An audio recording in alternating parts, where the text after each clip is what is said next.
des Affaires étrangères de l'État du Qatar. Son Excellence M. Robert Doucet, ministre des Affaires étrangères de la République du Togo.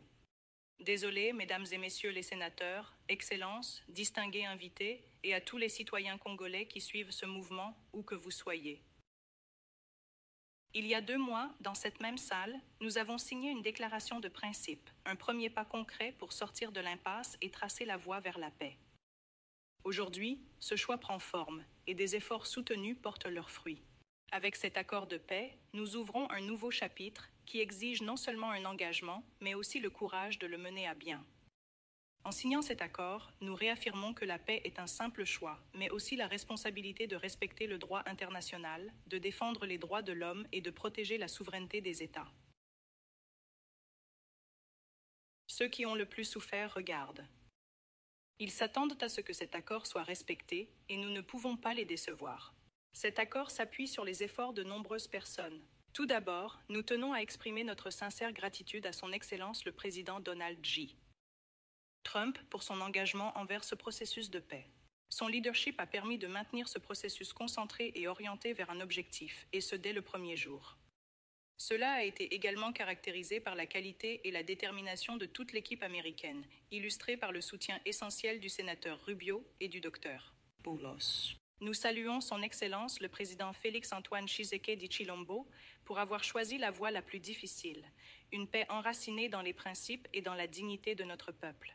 Nous remercions le président angolais João Lorenzo, facilitateur du processus de Luanda, pour avoir posé les bases essentielles. Nous sommes également reconnaissants à l'État du Qatar et à son Altesse l'Émir, dont le leadership a joué un rôle déterminant dans la convocation de la première rencontre directe entre nos 2 chefs d'État en mars, une démarche courageuse qui a jeté les bases du dialogue.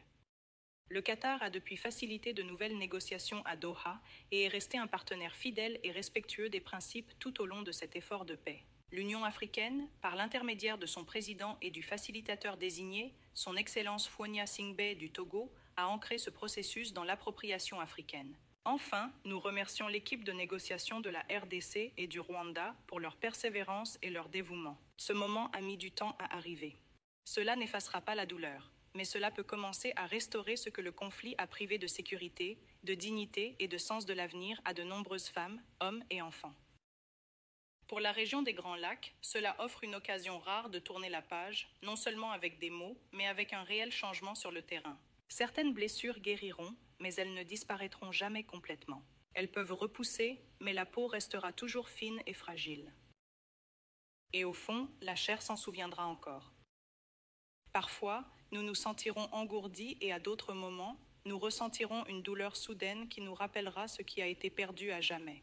Les cicatrices que nous portons sur notre corps et dans notre âme nous rappelleront ce qui ne doit jamais être oublié, répété ou accepté. Il y a quelques jours à Kinshasa, une coalition d'organisations de femmes m'a fait part d'un message clair. Nous ne voulons pas d'un pays d'élite. Nous voulons une paix réelle partagée et construire avec nous. Nous ne voulons pas d'une paix façonnée par les élites.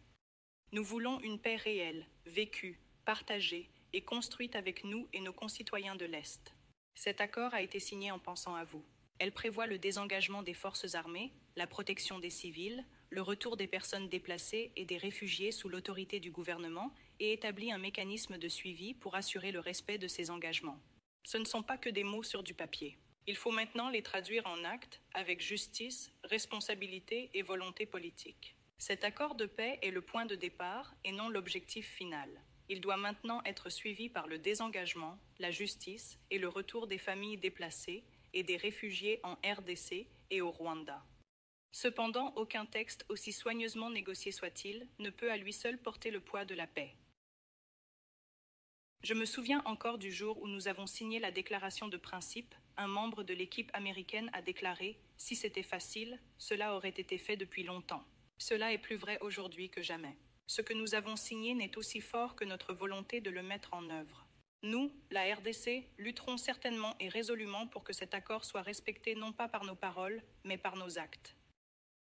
Aujourd'hui, nous avons choisi la paix. Ce qui compte désormais, c'est de la protéger et de prouver à notre peuple et au monde que même dans une région marquée par de profondes cicatrices, la dignité et la coopération peuvent prévaloir. Alors maintenant, notre travail commence véritablement. Merci.